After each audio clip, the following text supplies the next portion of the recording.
everyone. So today we're going to talk a little bit about the cardiovascular system and also parts of blood and whatnot. So first, let's talk about blood. So blood has many roles in the body. Mainly, it transports nutrients. So we can say nutrient transport.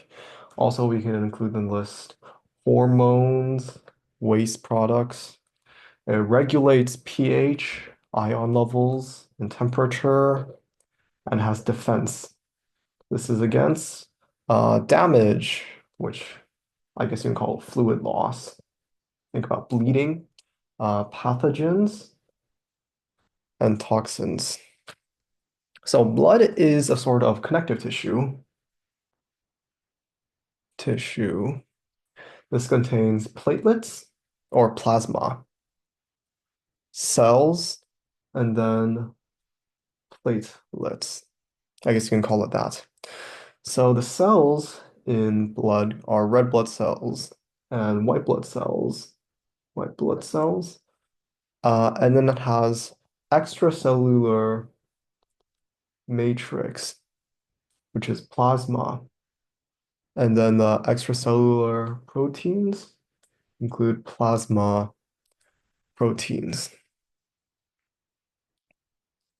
So let me see one thing. There's I guess or I'm sorry, I'm gonna see my slides. Oh, okay, we have it. So plasma, in terms of plasma proteins, some of them include albumin, is for transport and fluid balance, globulins, which are for immune functions, and then fibrinogen, which is for clotting.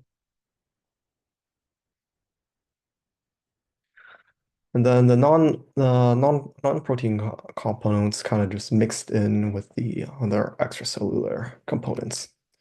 Now, this is what I was going to talk about. I had a bit of brain fart. We have something called formed elements.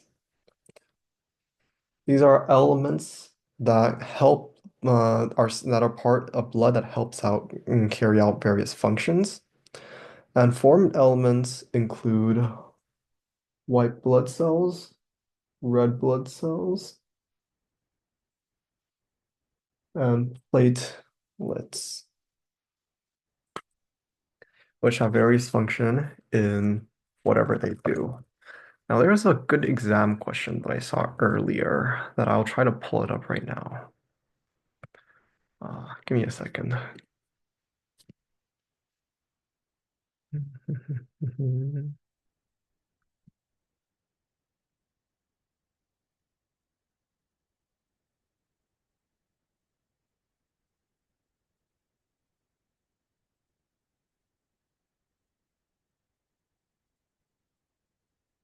Where is it?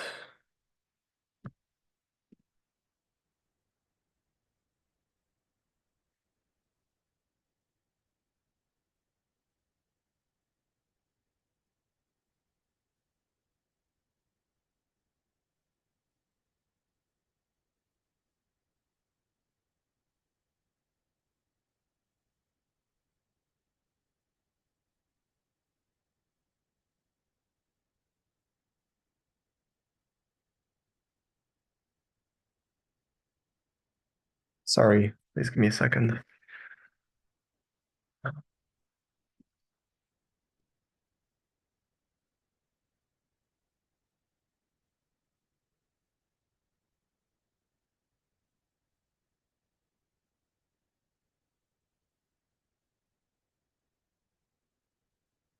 Okay.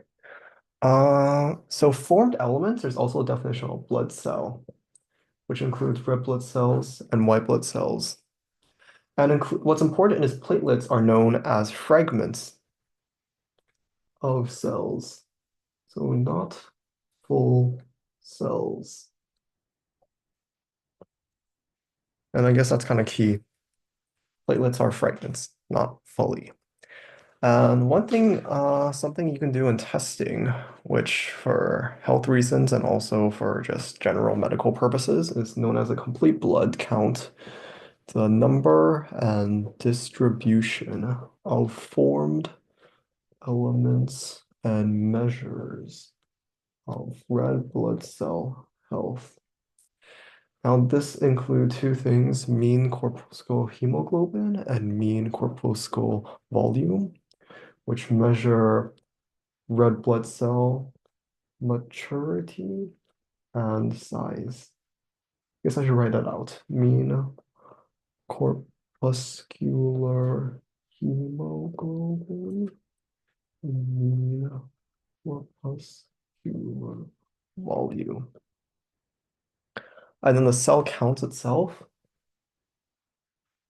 it's the formed elements present.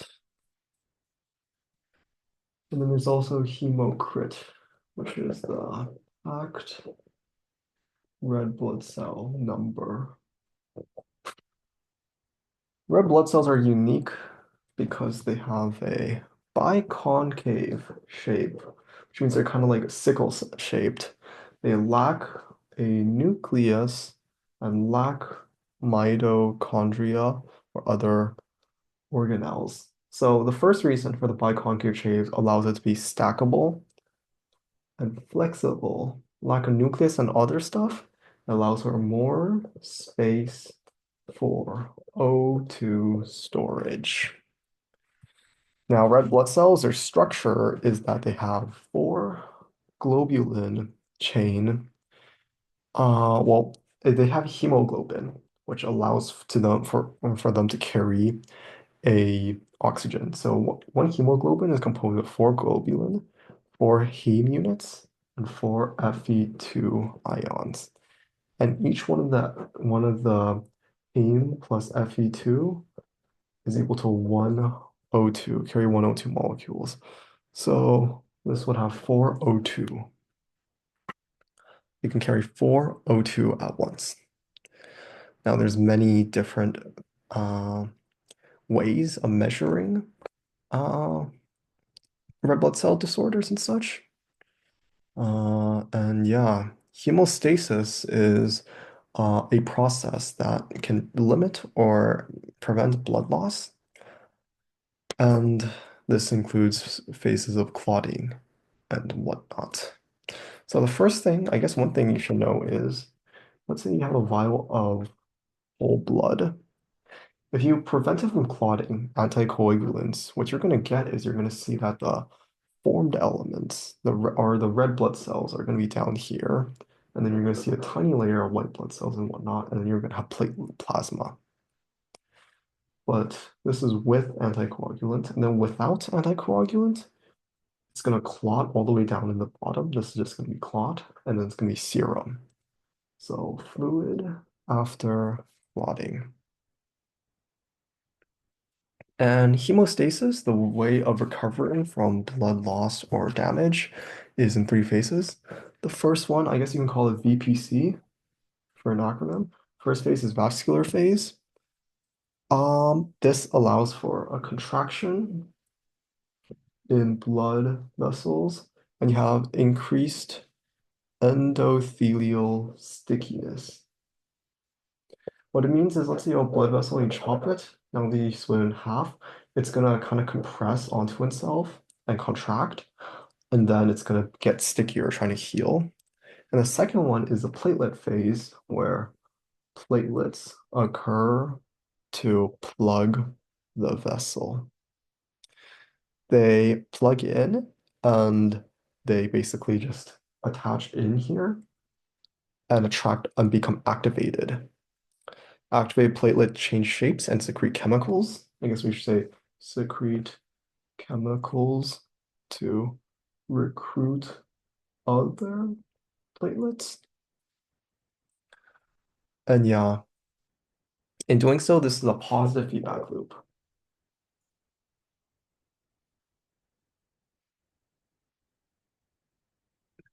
And in the coagulation phase,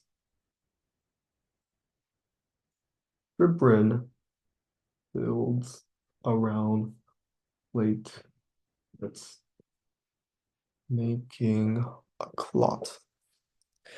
And basically this binds onto it. And the coagulation phase includes a series of hormones that that forms fibrin from fibrinogen. The only thing you really need to know for the cascade is that one factor of clotting factor will move on to the next. So factor, usually it's factor X, it's converted into factor XA. Sorry, moving my neck a little bit. And then this catalyzes prothrombin, prothrombin to thrombin. So prothrombin catalyzes fibrinogen to fibrin, forms the and then which forms a clot. And then afterwards, fibrinolysis dissolves clot. I guess a key step is something called TPA, tissue plasminogen activator. It's released from the healed cell wall. Healed cell wall. And this converts plasminogen to plasmin, and then this plasmin deletes fibrin. So factor X prothrombin, I think the acronym is FTF, and then P kills F, like this. I like to think of it as this, but maybe it might not be the most effective for everyone. Study the way that helps you, and you should know red blood cells, white blood cell, platelets are made by red bone marrow. And then different formed elements are from different sort of stem cells. The main idea is that you have two branches, the lymph lymphoid and you have myeloid stem cells. And myeloid stem cells, they turn into megakaryocytes, which shed into platelets. And they can also become pro-erythroblast, so by EPO, and then that's erythroblast stages, reticulocyte, and then red blood cell here. And then this is just generally immune cells. Platelets, they also lack organelles and recycled and replaced in spleen. So I guess what's important is that uh, the after you go from a reticulocyte, this is where there's no nucleus to fit more hemoglobin. And EPO is secreted by the kidneys in response to hypoxia that makes erythroblasts convert to erythroblasts. I guess you can call it the norm is it erythroblast stages? Erythroblast stages. And then it goes to a reticulocyte before it's finally turned into a mature red blood cell. And yeah, I think this should be the big key bits of what's going to happen with blood. The lifespan of a red blood cell is 4 months, and they're recycled or phagocytosed. And heme units can be recycled or excreted and whatnot, but the idea is most of them are phagocytosed by, I should say, going to a macrophage, and then the heme or the Fe2 iron is recycled, and then the heme unit turns into bilirubin, which is absorbed into circulation and just, well, it's excreted into urine. So this is like the big gist of blood. So let's go to the actual cardio stuff. Let's talk about the heart and its vessels. Heart vessels are they make sure we have blood movement going around in the body. And this movement is basically, well, it's mainly done due to differences in pressure gradients. If you have higher pressure, it's going to go to a site with lower pressure. Same thing with vice versa. So there's two circuits we should know. One's the pulmonary and the systemic. Pulmonary is everything to the lungs, moves hearts from the lungs, the heart, and back. Whereas systemic is from the heart to body systems and then back. And they're not directly connected until from the heart. And there's a sequence, heart to arteries to capillaries to veins. The exception is for portal veins. That has this rule. Smooth muscle in the heart can allow for vasodilation, which means it's gonna get bigger as a vessel, dilation, or also vasoconstriction. This is part of the sympathetic branch of the, well, autonomic nervous system, the sympathetic and parasympathetic. Now, what's important is you can also understand that blood vessels differ in terms of structure. So let's say we have an artery here, we have a vein, we also have a capillary. So when I think about the differences with them, the biggest thing is that the capillaries are where you're going to get a lot of fluid exchange. So endothelial layers, those are going to have tight junctions. Veins are also going to have tight junctions, while capillaries are going to be leaky. And in terms of smooth muscle, arteries are going to have a very thick, smooth muscle. Veins are going to have a thin one, and capillaries have no smooth muscle at all. And in terms of lumen diameter, arteries have a very intermediate diameter, like it's not thick or thin or anything. Capillaries have a very small diameter, they're very small. And then veins are very huge in terms of diameter. This will be touched upon later. Uh, and yeah, the left side of the heart, I guess if you want to split in, if you want to draw in the heart here for a person, kind of split like this. The left side of the heart refers blood from the pulmonary circuit, pushes it into systemic, whereas the right side, you get the systemic pushing into the pulmonary circuit. Wall of the heart has many layers. Most of the thickness comes from the striated cardiac muscle cells. I guess you have the pericardium, myocardium, and the endocardium. I guess I will draw it out. But if you cut open a heart, you're gonna see kind of like this structure. This is the myo, endo, peri. The pericardium has two layers. There's a parietal, and there's also the visceral layer. Visceral layer has mesothelium and also areolar tissue. Whereas a pericardium, the parietal layer also has areolar tissue and mesothelium, but it also has a dense fibrous tissue that you can see and understand like surrounding the outside part.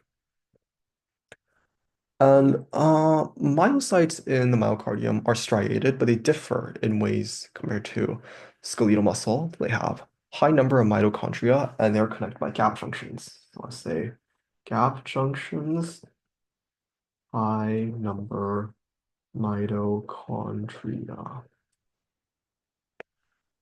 We have four chambers, ventricles, and so I guess if you draw it out, right atrium, right ventricle, left atrium, left ventricle. Then they have different valves that I think, I guess we'll go over valves later. But basically, the right ventricle pumps here. This goes in the pulmonary circuit back here to down here to the left atrium, to the right atrium, and then this is down to systemic circuit. So I should say systemic, and this is pulmonary. You get this sort of flow. And coronary heart tissue has a coronary blood supply, coronary arteries and veins, which are surrounding or wrapping around the heart, and they are part of the systemic circuit.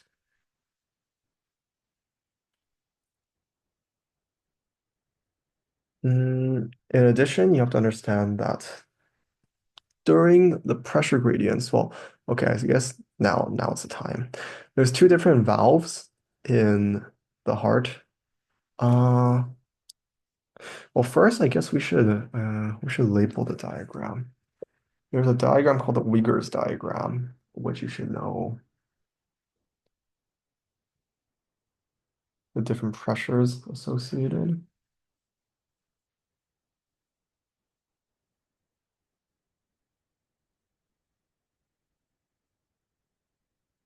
And the first lub dub, S, S2,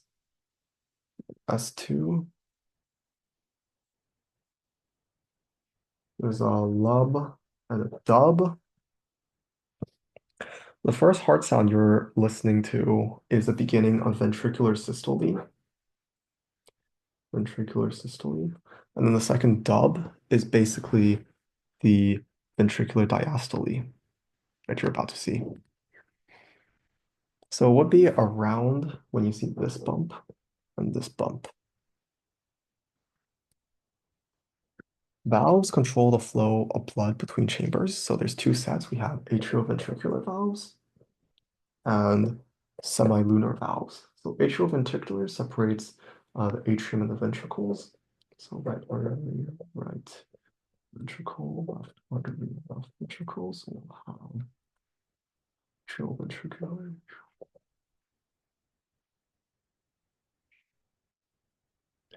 And the one on the left is called the mitral valve.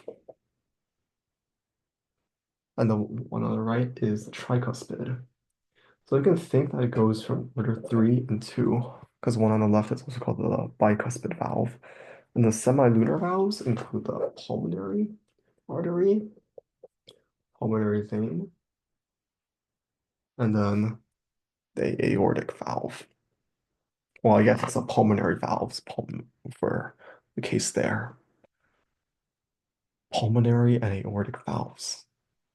And they're fibrous connective tissue. Fibrous connective tissue.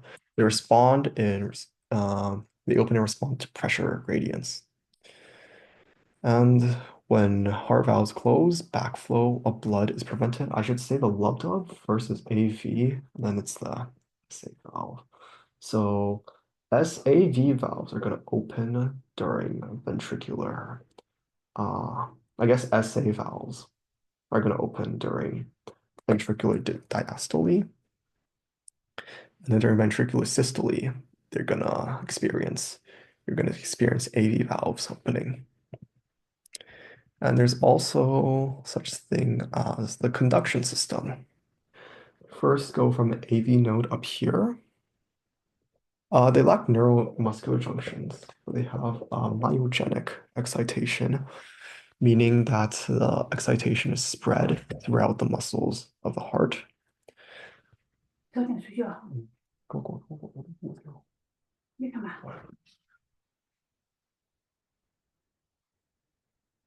So AV valves have associated structures such as chordae tendidae and papillary muscles to prevent swing back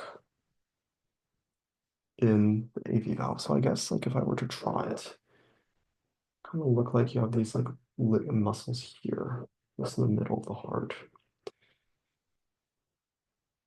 kind of like this. Conduction system goes from the SA node to internodal pathways to the AV node, and then it goes into AV bundle branches, and then Purkinje.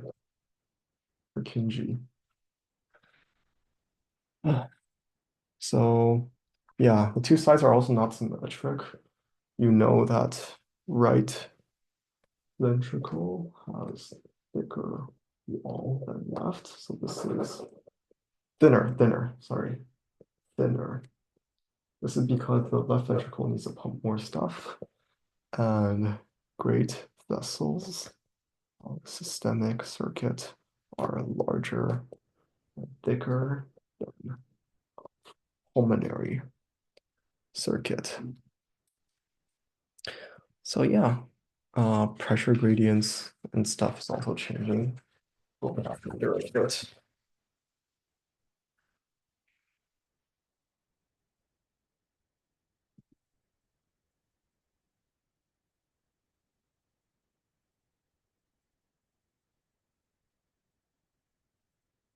Um, so first we need to understand cardiac myocytes are formed from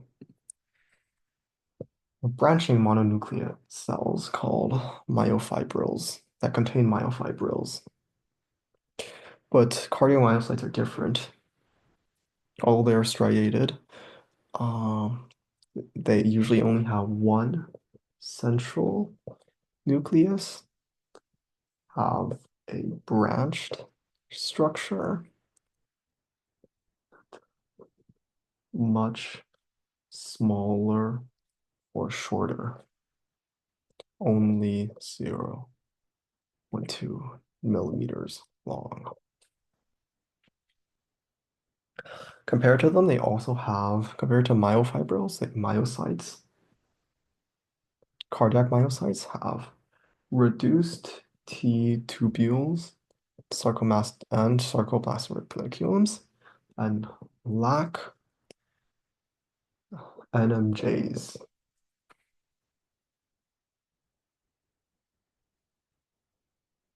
So you might wonder if they lack this issue, we can review back a little bit. What does the sarcoplasmic reticulum, what does the T tubules, what do all that matter? I guess the biggest thing that really matters is that these structures carry the action potential and are able to release calcium for in a sarcomere to basically contract for I guess what's it called? Uh, Myofibrils to contract. Yeah, myofibrils is the term. But now you might wonder how does it do this if you don't have these structures? And at the same time, NMJs are used to, well, neuromuscular junctions are able to basically, at least uh, in the case of myofibrils, NMJs are where acetylcholine is released to the synaptic cleft for to open and sodium channels in response to form the action potential. So their potentials are a bit different, right? We can see that there's definitely, they need some way to get their charge as well.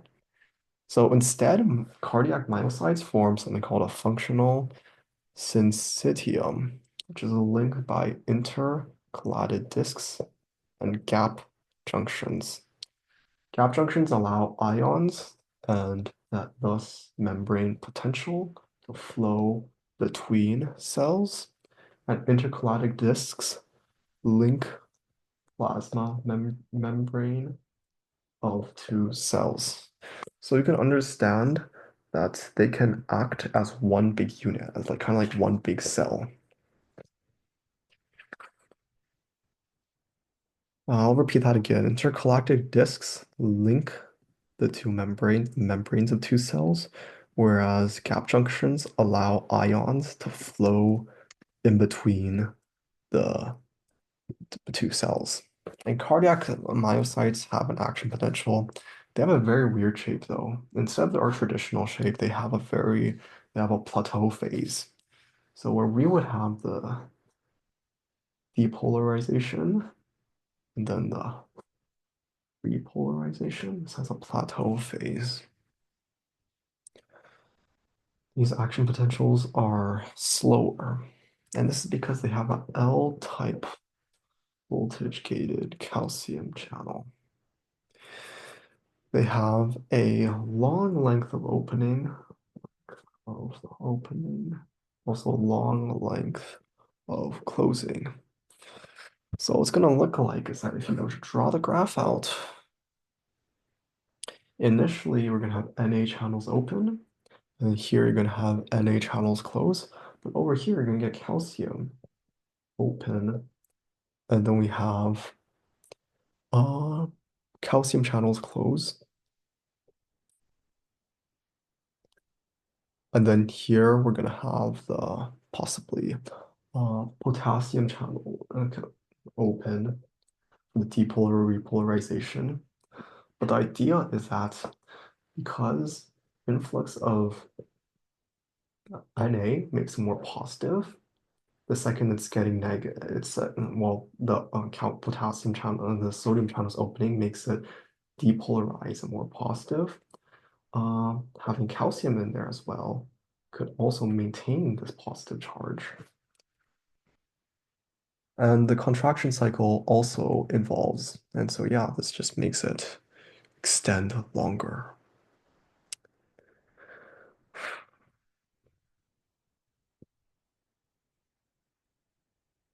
And specifically, the contraction cycle in cardiac myocytes also involve interaction between sliding filaments.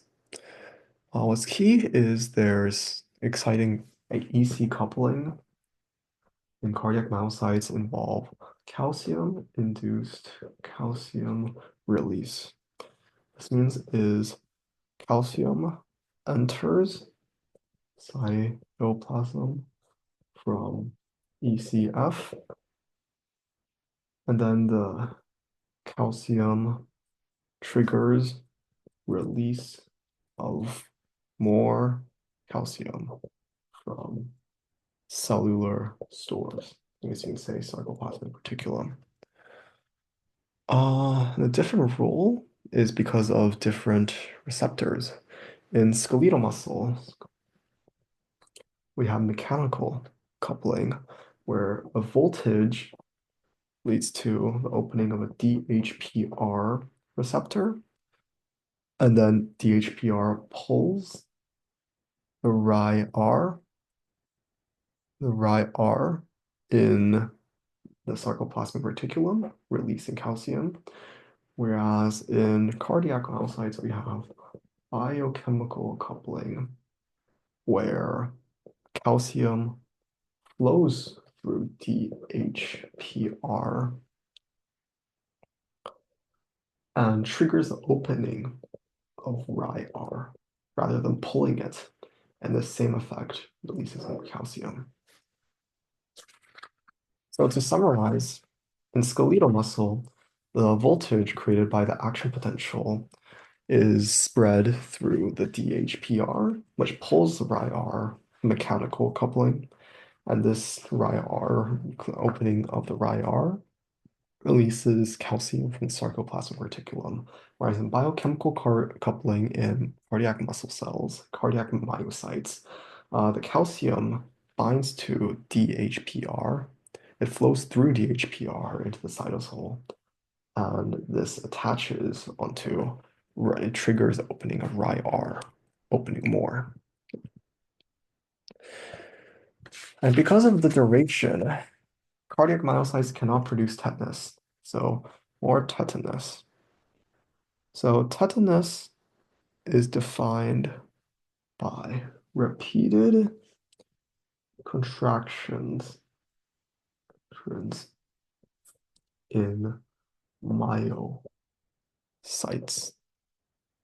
This is impossible because only in cardiac myocytes, only a contraction, only a second AP can be generated when the first is over. So because it has a extended the absolute refractory period is different in the sense that it can only be extended when it's really done depolarizing. And conduction pathways run through the heart and synchronize the excitation and contraction of heart chambers. Uh, Action potentials in different structures have different shapes, but I guess that's not something to worry too much about. Uh, so the cardiac rhythm begins at the SA node, whose cells constantly depolarize and repolarize. So SA node is just resting on stable depolarization and repolarization. And then membranes potential of SA nodes has an calcium-based action potential and pacemaker potential. So instead of being determined by voltage gated, uh, the depolarization gradient, well, I'll explain it this way. First, initially, there's the increased potential of sodium, decreased potential of calcium, but then the action potential depolarization is generated by P-type voltage-gated calcium channels. Calcium goes up, and the repolarization generated by voltage-gated calcium channels. Polarization of calcium goes down, and polarization of potassium goes up. And the pacemaker potential is a depolarization that restarts after every, I guess you can call it here, after every repolarization. So the pacemaker potential is just this part we can label here. These two, we can call it pacemaker potential. Pacemaker potential is because of a funny channel.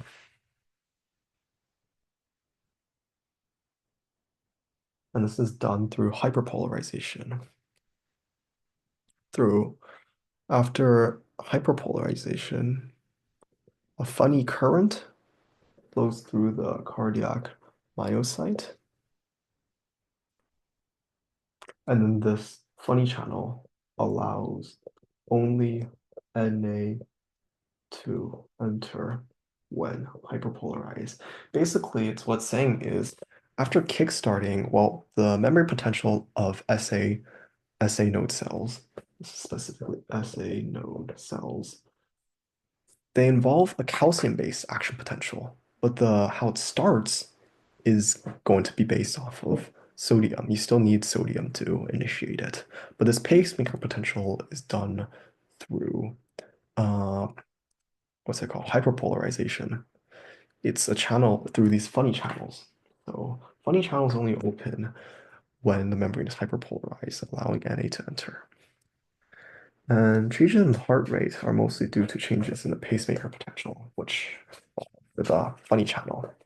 So for the parasympathetic, acetylcholine leads to opening of more K channels. This means that it's gonna probably get a deeper hyperpolarization than before. And increased hyperpolarization. Let's say this increased hyperpolarization. The sympathetic with norepinephrine is gonna enhance funny channel activity. So we're gonna have an increased, more rapid depolarization. And then this spreads through the atrial myocardium and the conduction pathway. And yeah, the depolarization from SA node through the myocardium and the conduction pathway. I'm not sure what else to say. It spreads through, remember what we said, SA node to the internodal bundles, to the AV node, to the bundle of his bundle branches, then Purkinje fibers around the heart. You would draw the heart like this. And this is faster than through just the cardiac myocytes. So I guess we can talk about timing. First, the AP is at the SA node, then 2 at 50 millisecond spread to the AV node. Then 3, there's a 100-second delay at AV node. And then this time, atrial contraction occurs. So once it starts at the AV node here, AV node, once it started here, it'll delay, contract.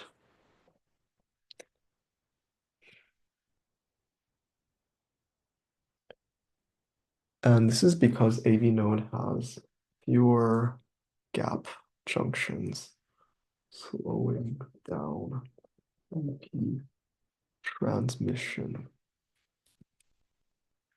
And then it happens down to the AV bundles and the branches. AV bundles, bundle branches to Purkinje. And then now ventricular contraction begins. And then five is, well, okay, I guess once it's spread to the Purkinjes, just end.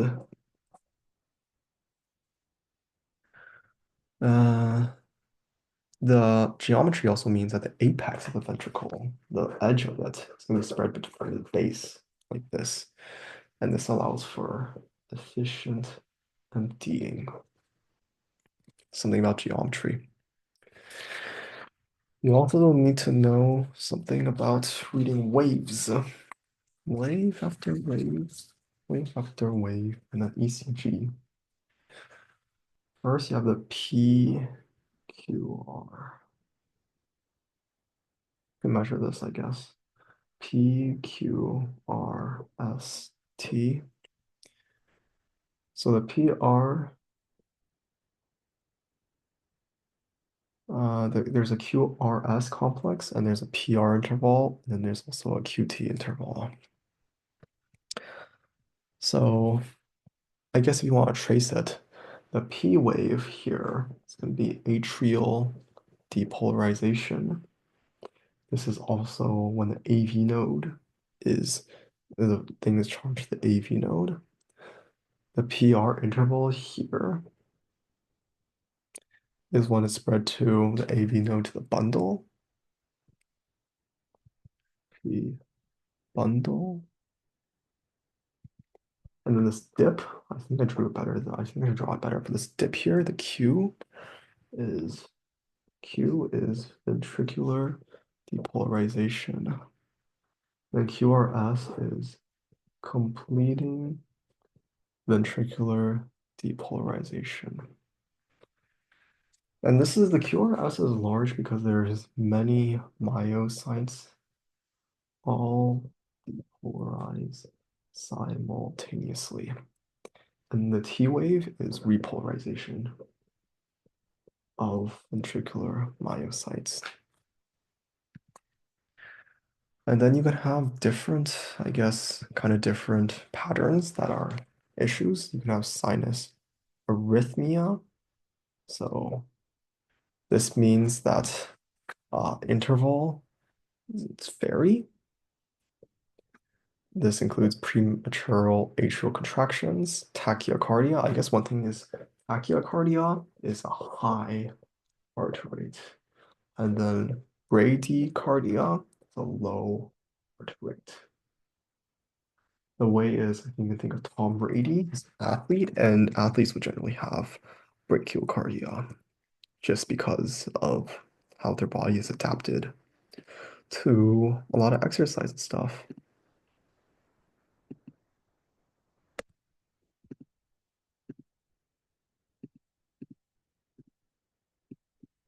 Sorry, I need to find my notes for the other one.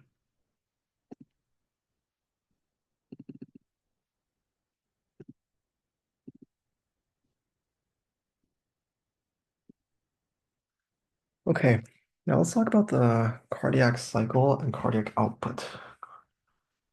Cycle/output. So there's a sequence of atrium and relaxation. The one big idea is, well, first there's Boyle's law. You know the pressure is related to volume, and this is related to a system, a circuit, where if pressure is increased in it, you're going to see a change in volume.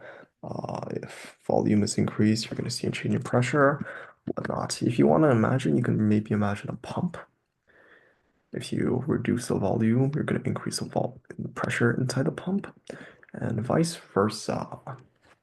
So cardiac output, cardiac cycle generates pressure to create cardiac output, which is defined as blood flow within vessels. And this is measured in liters per minute. Volume of blood given at a given time, and cardio output is measured in stroke volume times heart rate. So heart rate is 1x units over minutes. Stroke volume is going to be in milliliters. And we have the case of Wigger's diagram. Let me see first if we have to draw it all out.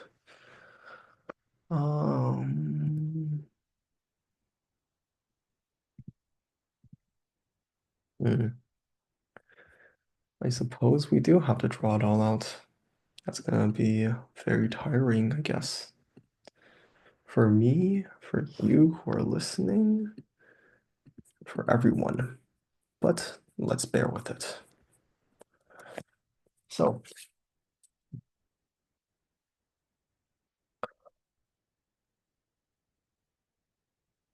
first understand that we can have pressure up here, and then we can have volume down here. This is a lub, and then this is dub. This is another lub, this is another dub.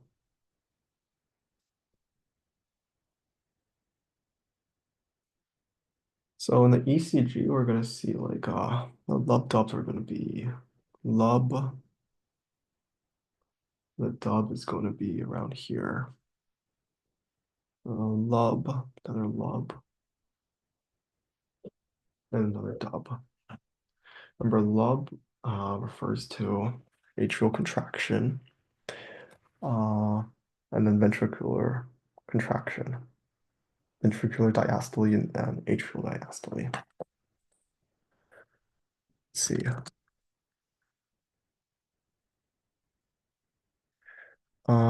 Yes, the first one is AV closing. Then semilunar valves closing. Semilunar AV closing means ventricular systole, then ventricular diastole. It out. So let's talk about it then. If we're talking about aortic pressure will generally decrease here. And then once the ventricles are filled up, gonna go up.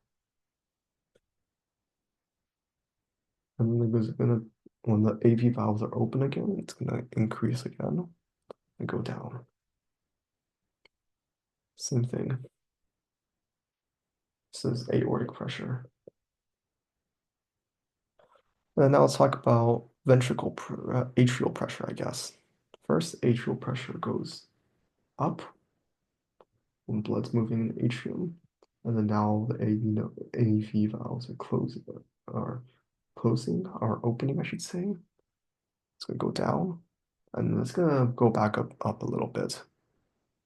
Then it's gonna go up again here, and it's a cycle. So this is atrial pressure. In terms of ventricular pressure, first goes up, similarly.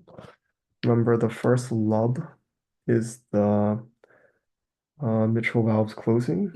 So this is about to fill up. The atriums are filled up. Ventricles should experience a bit of pressure that way too. And then I guess it falls down, but it goes up a lot because it's filled up. And then now it decreases a lot too, because intuitively the valves are open again. And now it goes up again. Now it goes down again. Ventricular pressure. In terms of ventricular volume, it increases, goes up here. Ventricles are filled up a bit, decreases,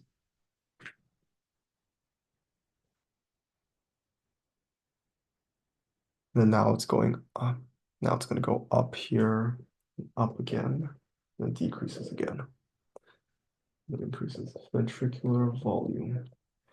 Now, I guess the big key factors are first is here when the aortic valve opens, and then it's here, touching the line here. Aortic valves close. And then it's going to be here, right on the dot here. Let's see if I didn't label it good enough. Where mitral valves closes. And this is, it's going to be here on the lub dub 2 when the mitral valve opens. Then let's label some parts of this. This part is ejection, obviously, but this part is when isovolumic contraction, meaning it's going to start pushing blood out from the ventricles at the highest rate. And you can kind of see it. This is where the changes in aortic pressure is going to indicate isovolumic contraction. And this is also able to isovolumic relaxation, where you see the aortic pressure is going downwards. And you're going to see atrial systole is here. Atrial systole is here for the first lub dub. Remember, this is diastole, this is systole, systole. And yeah, this is all the big parts you need to learn. But yeah, the big idea is, well, first is ventricular contraction going up. Then the aortic valve opens here, which about ventricular ejection occurs here. And then it closes, and then up when you see the little, whenever you see like a little squiggle like this, you can see it's a valve opening or closing. And then over here, the aortic valve is going to close. So it's going to just isometric relaxation. And then mitral valve opens, mitral valve closes. So with the closing of the mitral valves, you're going to get ejection, then opening will be relaxation.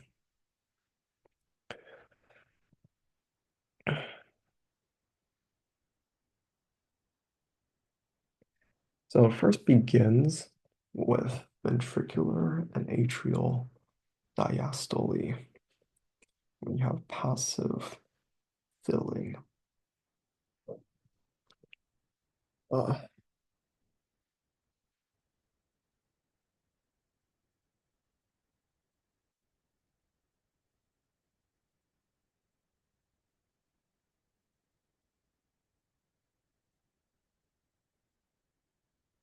Ventricular diastole. Remember, diastole represent filling, systole re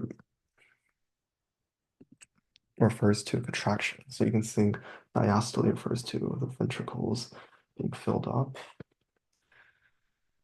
And then systole is being pushed. All the chambers are relaxed. The AV valves here are open. And then atrial systole completes. Then when atrial systole is ended, atrial systole over, we get the end diastolic volume.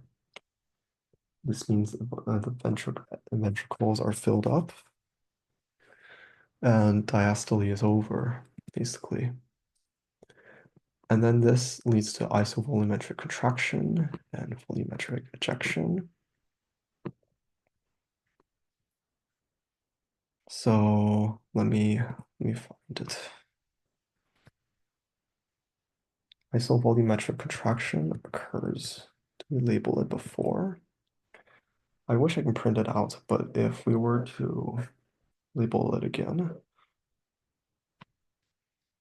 the end diastolic volume is going to be here, EDV, on this part, whereas the isovolumetric contraction is going to be here, isovolumetric contraction. And the ventricular ejection is going to be here. Ejection is going to be this going down. And isovolumetric relaxation is going to be this phase here. Decreasing, but no change in volume. And then you can get the end systolic volume at the end, which is the one that remains.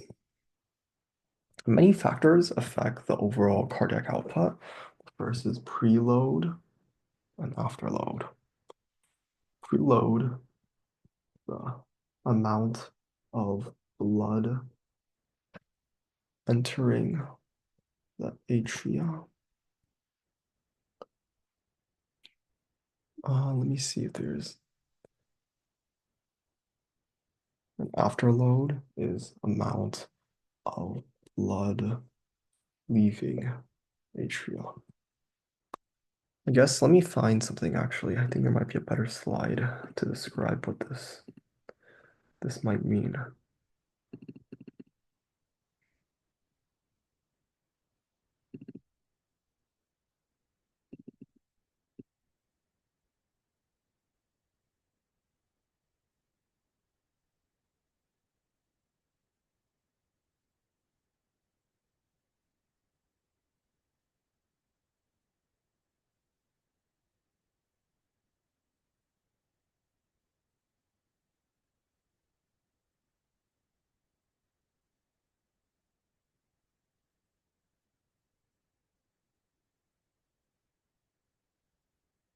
Oh, preload is mentioned as, I guess I should define it again. Stretch in heart wall caused by ventricular filling and afterload force needed to open semilunar valves.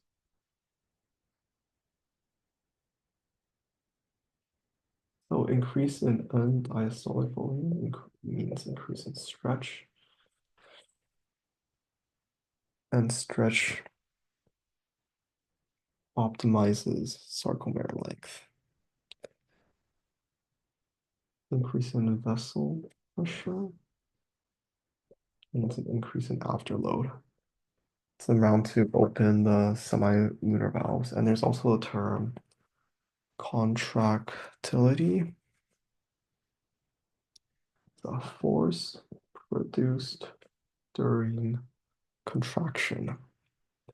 Increased contractility equals the end systolic volume equals increased stroke volume. And the filling time,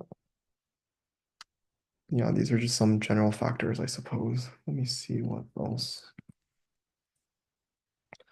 End diastolic volume is affected by the venous return and by ventricular filling time. Venous return is blood returning to right atrium from one cardiac cycle. Filling time, duration of ventricular diastole, increase filling time equals decreased heart rate. So one thing you should also know is stroke volume. Stroke volume is equal to end diastolic volume minus end systolic volume. And because heart rate and stroke volume is related to these two things multiplied by each other, you are going to want to find ways of either affecting heart rate or stroke volume. We're just going to talk about stroke volume. For stroke volume, you can increase the venous return.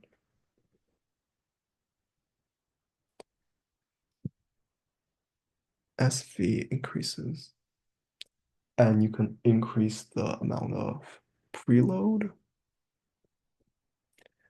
by increasing the stretch in the myocardium.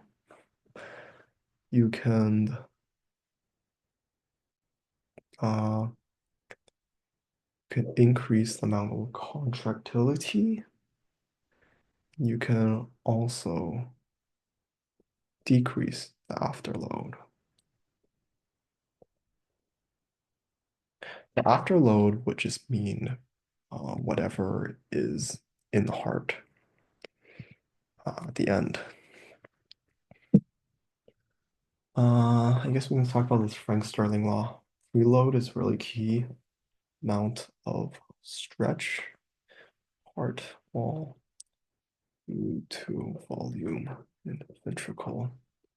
Stretching increases pressure or force produced in contraction, increasing duration of semilunar valves opening, ventricular ejection, hence stroke volume. And filling the ventricle stretches the cardiac myocytes and giving them an optimal length. Afterload,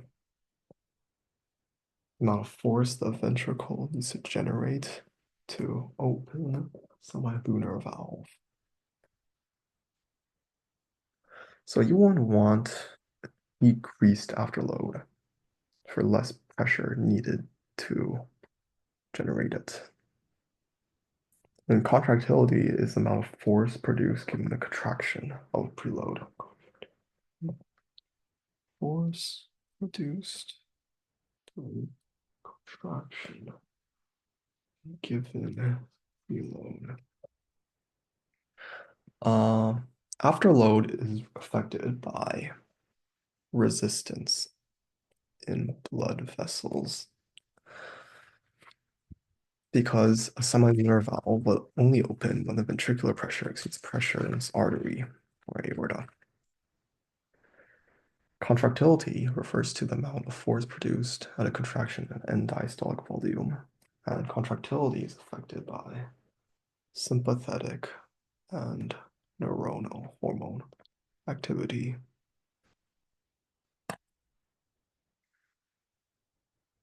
And yeah,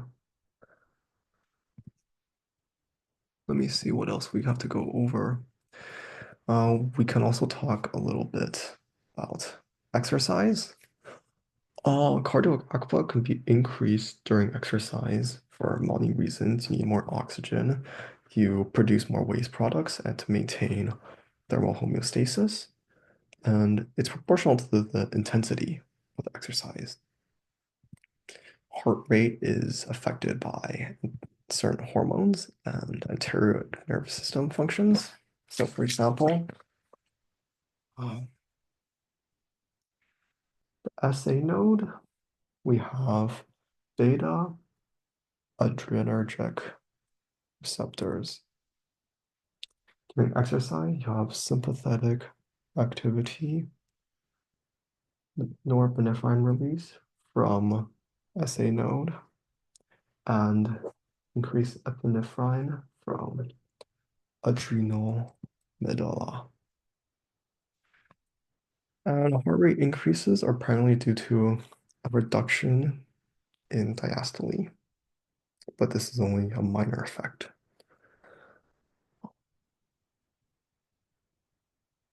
Stroke volume is affected also by muscle activity, vessel blood flow patterns, sympathetic neurons, and also hormones. And aerobic training can lead to changes in stroke volume due to physiological and structural changes, I should say, like training, delta, physiological, structural changes. This is hypertrophy of cardiac myocytes. And maximum heart rate varies depending on stuff, but usually it's 220 minus age. And yeah, you can't train yourself to have higher heart rate. That's another key thing. Let's see what else we need to go over. Where's the folder? Okay, let's talk about blood flow and blood pressure. So there's two circuits that allow blood to flow from the heart to the peripheral tissues and back. Circuits contain arteries, capillaries, and veins. Uh, and one thing, the rate of blood flow is changes in pressure one, pressure two over resistance. So the velocity is slowed down by resistance, while the pressure gradient generated determines the volumetric flow rate, milliliter per second, I should say. And we can also talk about the resistance of flow, since this is the key thing. Resistance is equal to 8NL for pi R4. L is the vessel length, R is a radius, N is a factor. So increases linearly with vessel length, but it is inversely related to resistance. This leads to changes in resistance and changes in diameter to be much more effective in affecting flow rate and length on its own. And also viscosity. Oh, N is viscosity. Viscosity is a measure due to the interactions of fluids. Increased viscosity would lead to increased resistance. And resistance high when non-laminar flow occurs. This can mean in branches, tight curves, or weird surfaces. And this leads to the turbulent flow, non-laminar flow. Mm,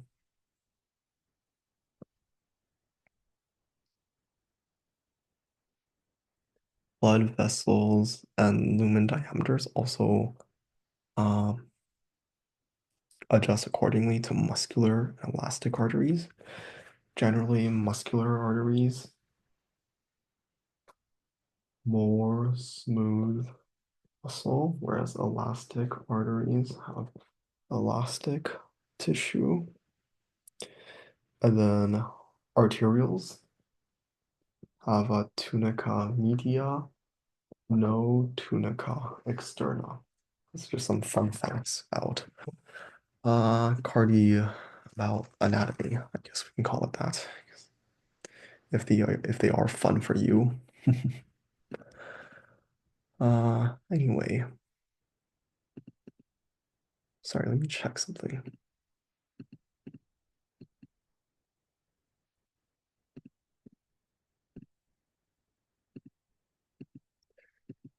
Hmm.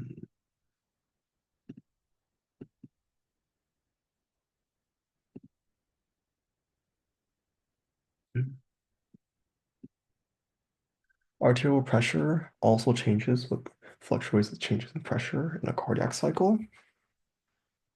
Arterial pressure highest during and after ventricular systole. And blood pressure is usually systolic pressure over diastolic pressure. The MAP, mean arterial pressure, is diastolic pressure plus 1/3 the pulse pressure. That means and the pulse pressure is difference between systolic and diastolic. So what it means is if you graph it, let's say we have this sort of systolic pressure like this, and we have diastolic pressure like this. Pulse pressure is here, pulse pressure is here. And then we're gonna have the mean arterial pressure here. This is gonna be the pressure moving through. And then in the arteries, the pressure in the arteries is gonna be adjusted. It's gonna be really high after ventricular systole, meaning pushing blood out, and then relaxing is gonna be lower. Blood pressure is usually measured through sphygmomanometer, and this tracks how much external pressure takes to block blood. So intuitively, it's going to add pressure onto the arteries.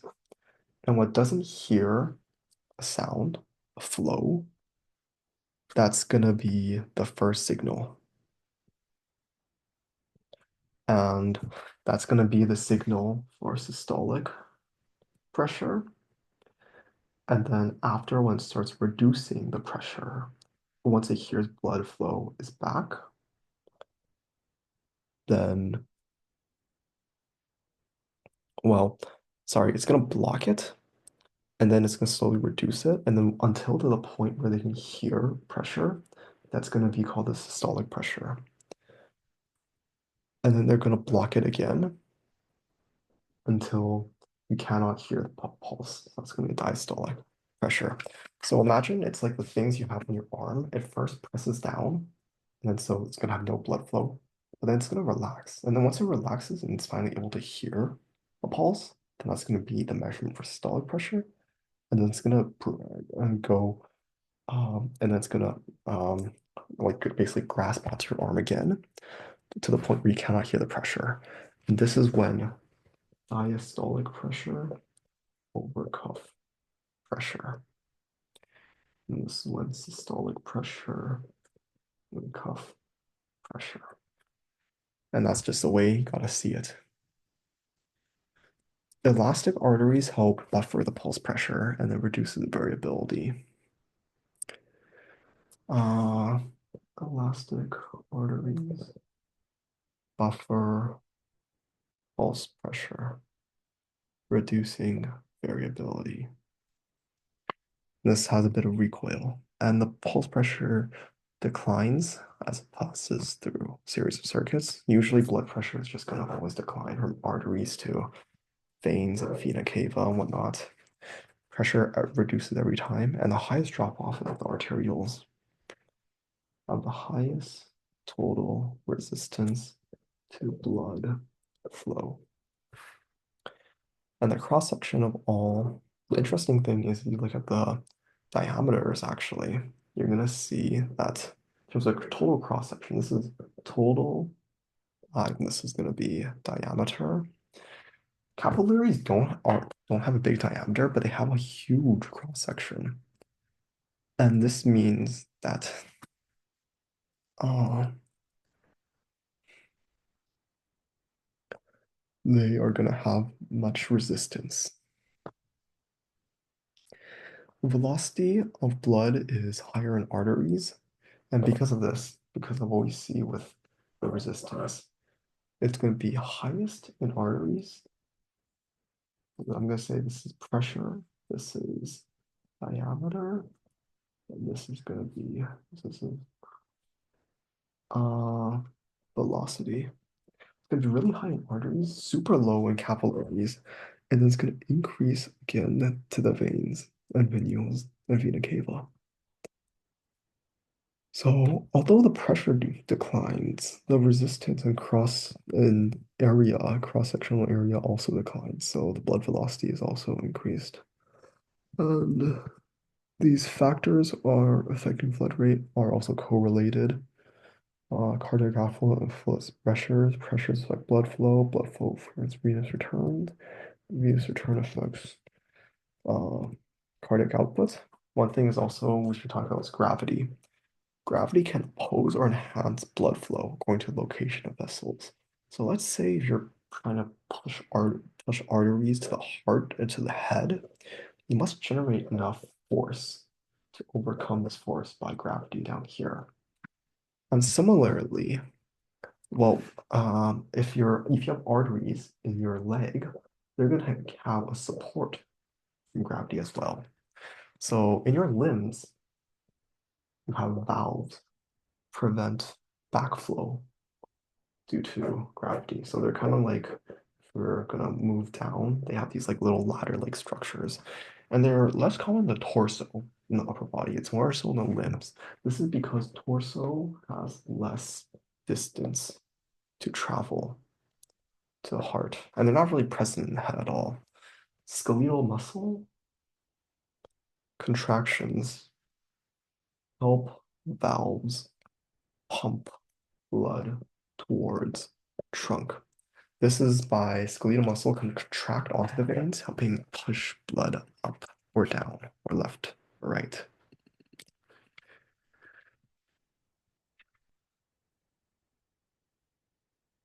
Let's talk about a concept known as capillary exchange. Capillaries are basically structures in the cardiovascular system that allow for fluid exchange. In this case, it's mainly blood that's the concern. So let's let's consider this. Sorry, I need to find my slides again.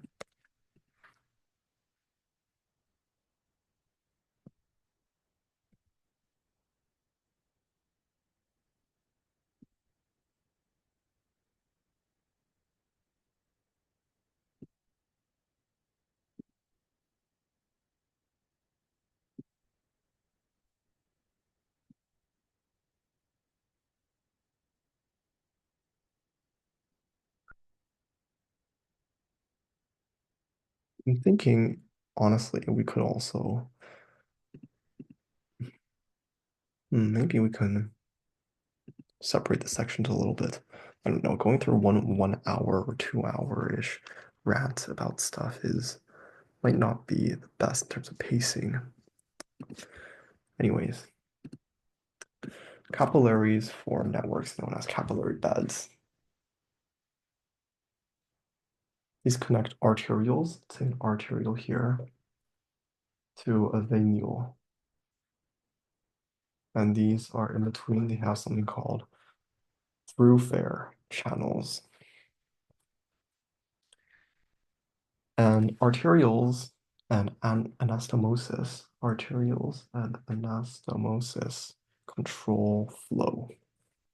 Contraction of smooth muscle arteriole reduces blood flow, and anastomosis are able to divert blood as well. Precapillary sphincters are also existent. They can precapillary sphincters. They can undergo contraction and dilation, make them pulsing and flowing through. And the capillary wall has a layer of endothelial cells and still a basement membrane, so substances can still occur. The capillaries, there's three types we can basically talk about. We have continuous, fenestrated, and sinusoidal. Capillaries mainly have a continuous, which is a complete endothelial layer. Endothelial layer. But they're leaky, meaning small solutes, some paracellular transport can occur. Fenestrated have a complete endothelium, but have small pores. Small pores. You can exchange water and small solutes. This is involved in the intestine or kidneys for absorption or filtration, and also a lot of neuro organs. Sinusoidal is very discontinuous, it's very big holes. And this is discontinuous epithelium. And this is allowed in the liver, bone marrow, spleen, which produce, recycle plasma proteins or blood cells. Capillary or blood flow is very slow, and there's three factors that we need to consider due to exchange. There's diffusion, filtration, and osmosis. Diffusion is passive movement due to changes in concentration gradients. Filter and diffusion, remember, it's due to chemical properties such as large proteins, size, charges, and whatnot. Filtration is the movement of fluids of fluids via small pores. And this is mainly due to pressure differences. Uh, there's also something called hydrostatic pressure. Like, let's say in a vessel, there's the pressure exerted by the fluid inside. Osmosis is a diffusion of water across selectively permeable membrane to solution with higher solute concentration. So we also need to know a formula, net filtration pressure. So the gradient available for filtration is equal to capillary hydrostatic pressure minus blood colloid osmotic pressure. What I mean by this is, let's say we have some sort of a blood, some sort of like artery or whatnot here. And we want to know like what's going to happen. Is stuff going to move in or move out? So that's going to be known as the net filtration pressure. And we first have the capillary hydrostatic pressure, and this is the pressure exerted inside by like the what's inside the blood is going to exert pressure onto the vessel, trying to push out. And there's also going to be a driving force from the interstitial fluid. This is because there's proteins, big proteins in the blood. This is the blood colloid osmotic pressure. That's going to push water back in. In the urine arterial, there's going to be positive. So when we approach it, there's going to be a positive FNP, filtration. And then if it's within a capillary, arterial capillary, it's going to be 0. BSOP never changes. BSOP generally is always constant.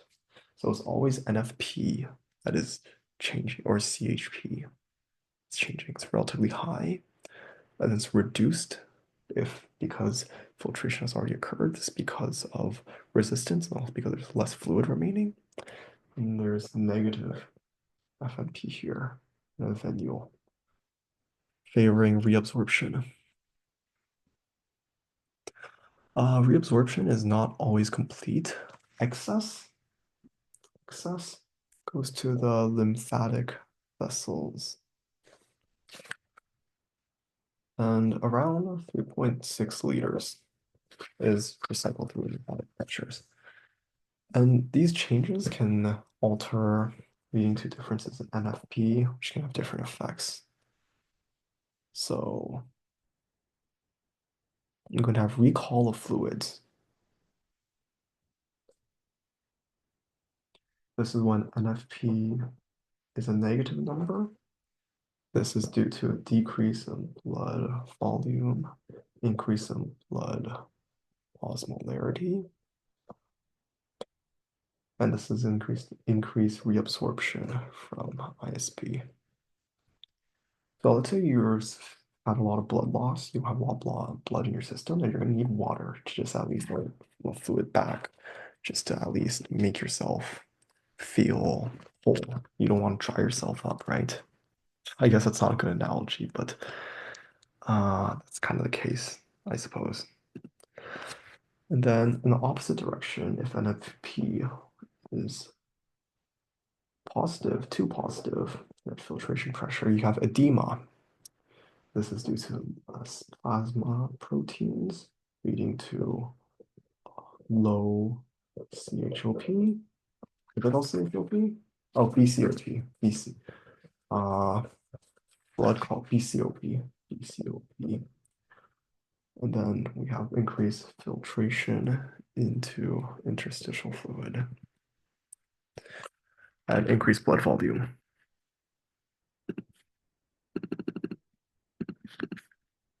Let me just see how many lectures we have. So, okay, let's talk about regulation of this, since we're talking a lot about changes in blood pressure, changes and whatnot.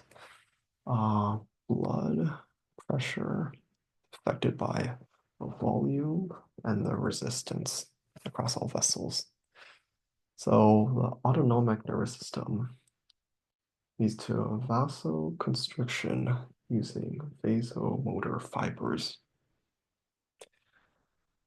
So vasoconstriction, vasomotor fibers, it can also lead to vasodilation and increased contraction.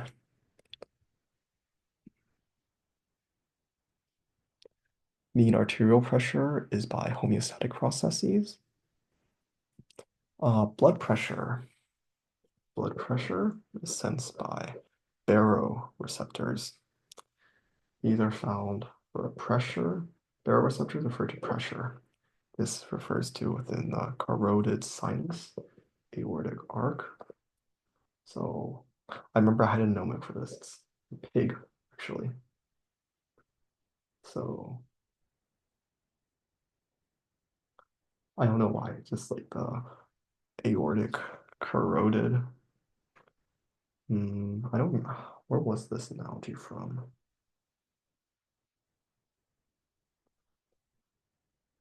Corroded sinus.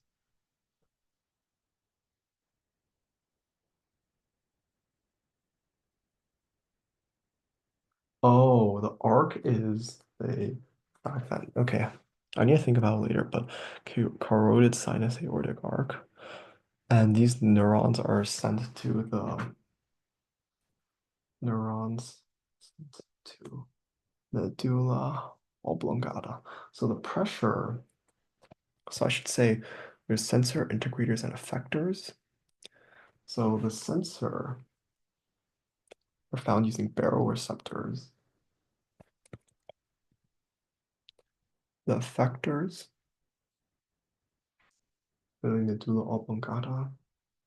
Integrator is corroded sinus aortic arc. Sensor is baroreceptors.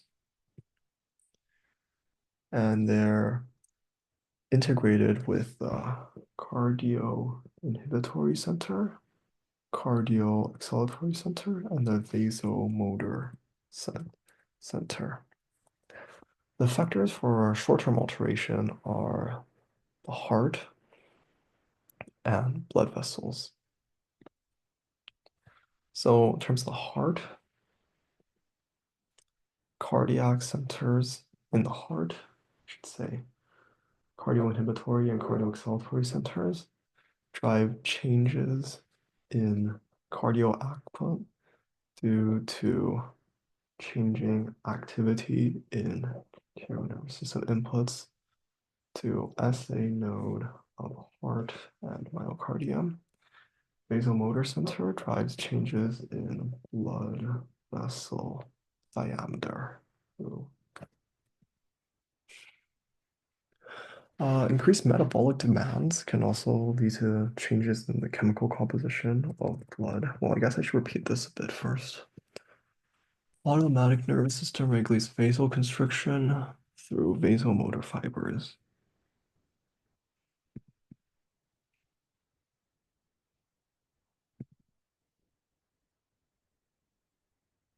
Oh, right.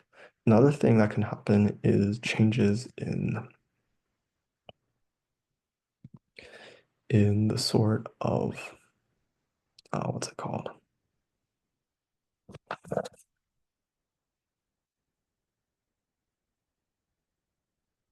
One second.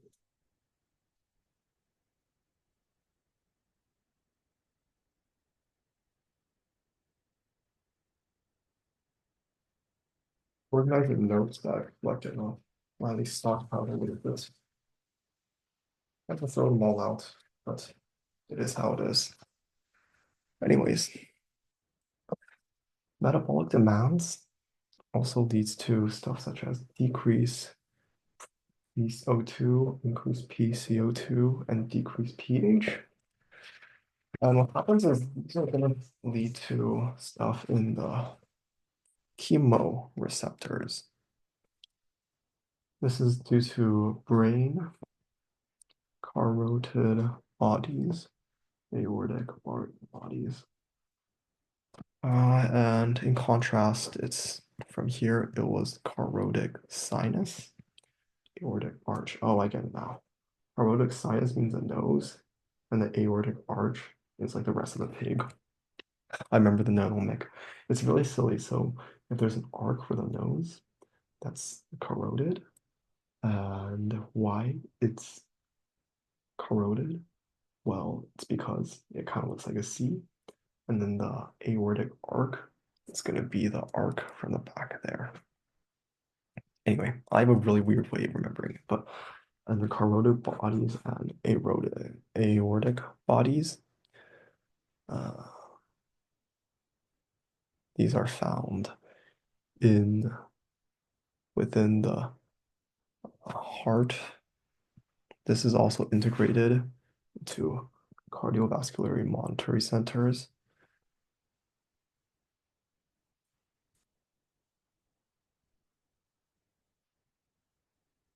similar to the ones that we saw before, into the medulla oblongata.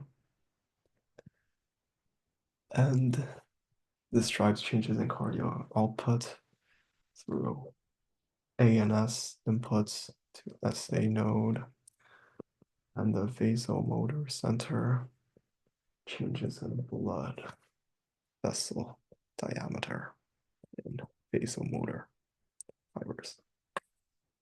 Um, However, these ways over short term are not ideal because they're energy intensive and maintain central pressure. So long-term regulation needs changes in blood volume. One of them is the ROS system.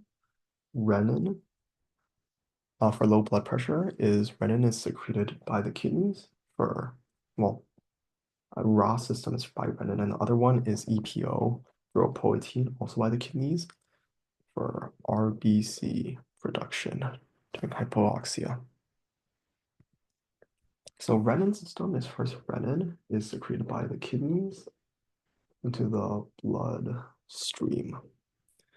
And then angiotensin is always in the bloodstream, is always present in the bloodstream. And then renin cleaves angiotensin to angiotensin 1.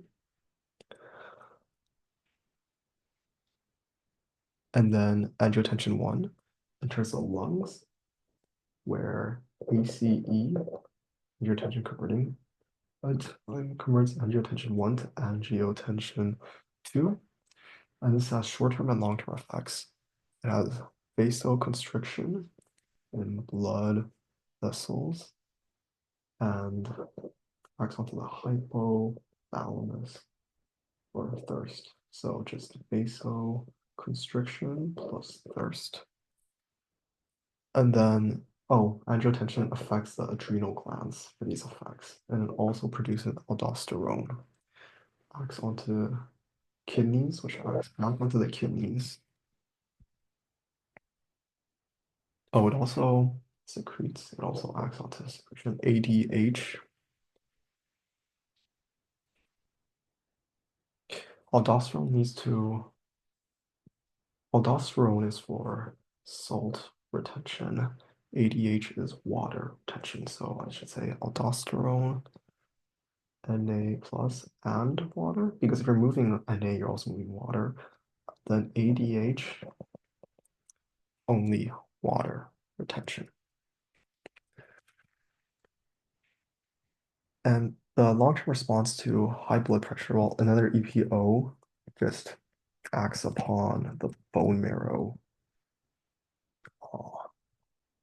to create more blood cells, red blood cells. The long-term response to high blood pressure by ANP, secreted by atria, and BNP, secreted by ventricles. And ANP act on blood vessels and kidney and inhibit the release of other hormones. So these stimulate kidneys to increase secretion of Na, and this leads to a water loss. And they also lead to vasodilation. This is when heart rate is high. This also inhibits renin, ADH, and epinephrine.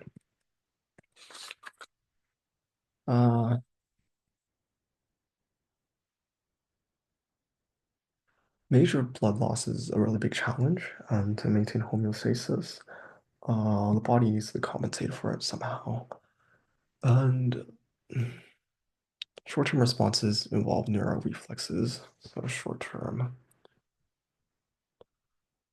blood loss neural reflexes and physiological stress response.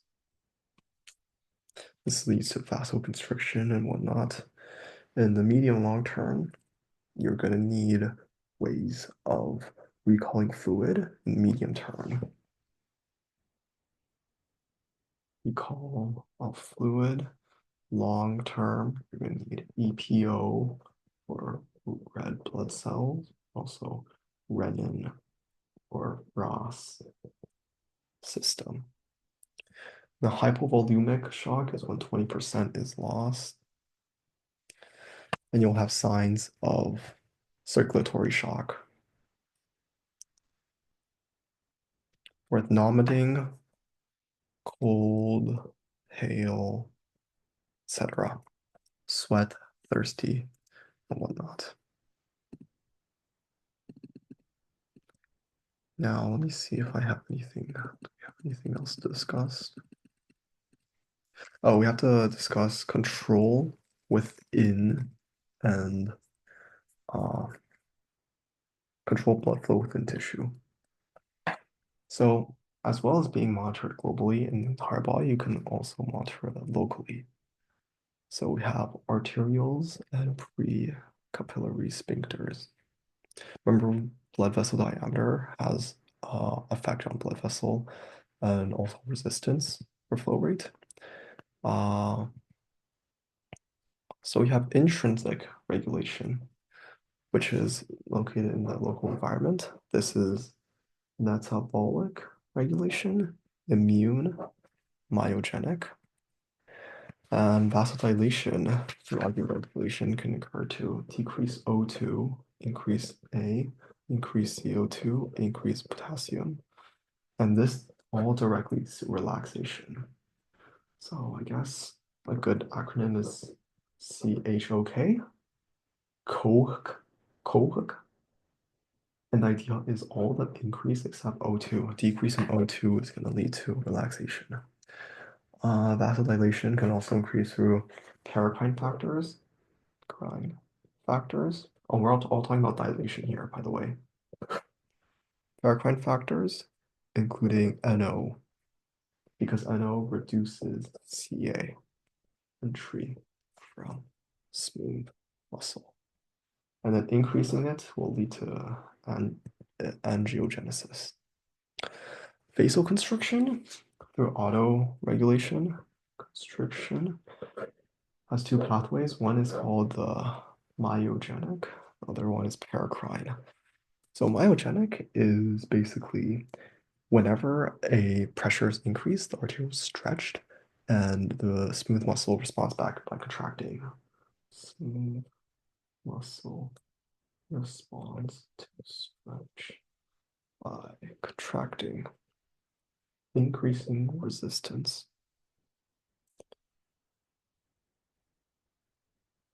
And this returns to original value.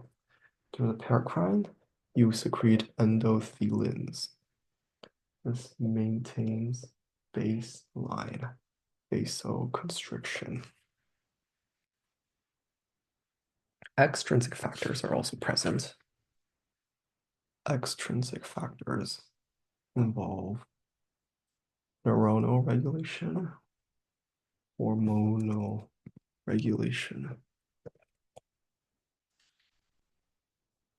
This is through vasomotor fibers. So neuronal, it's basically sympathetic postganglionic axon terminals release norepinephrine, mainly release norepinephrine, and then an endocrinal adrenal medulla mostly releases epinephrine. Neuronal is used by sympathetic postganglionic terminals, and essentially they work both on vasomotor fibers. So the NE from the sympathetic postganglionic axon terminals, they act onto alpha receptors, and this elevates intracellular calcium levels. And beta receptors are sensitive to epinephrine, and this increases cyclin AMP, leads to vasodilation, reducing smooth muscle contraction.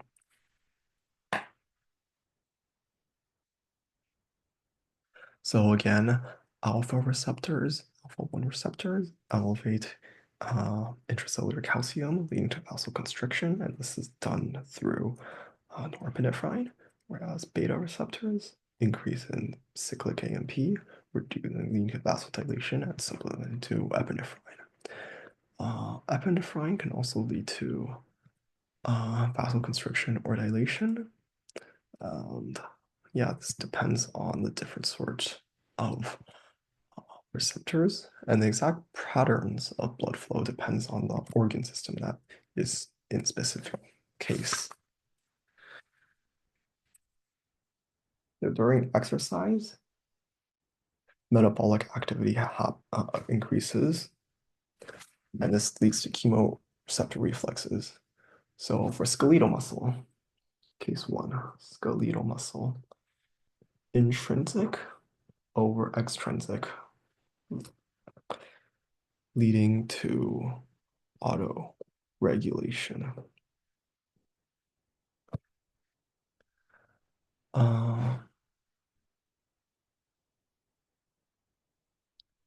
And this would mean that we're going to see more of the CHOK factors here during skeletal muscle, overriding the factors during of external regulation. And external in coronary arteries, is also driven by intrinsic factors. And adenosine is used for auto regulation, vasodilation. And then in case two, constriction, skin arterioles changes the proportion of blood flowing through deep or superficial veins.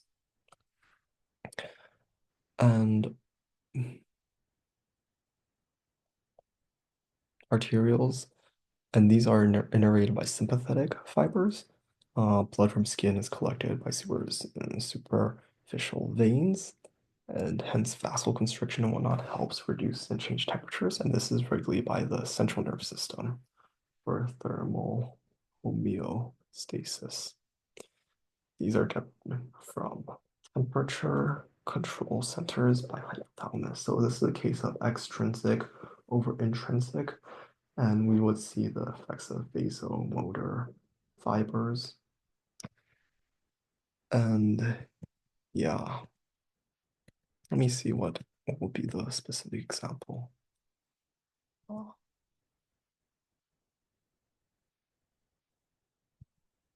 We would see probably SMS, we would see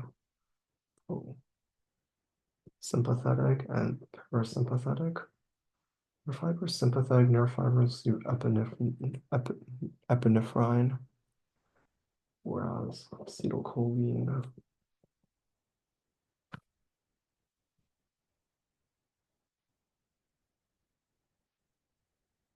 norepinephrine, I mean. Norepinephrine due to contraction, vasoconstriction, and vasodilation.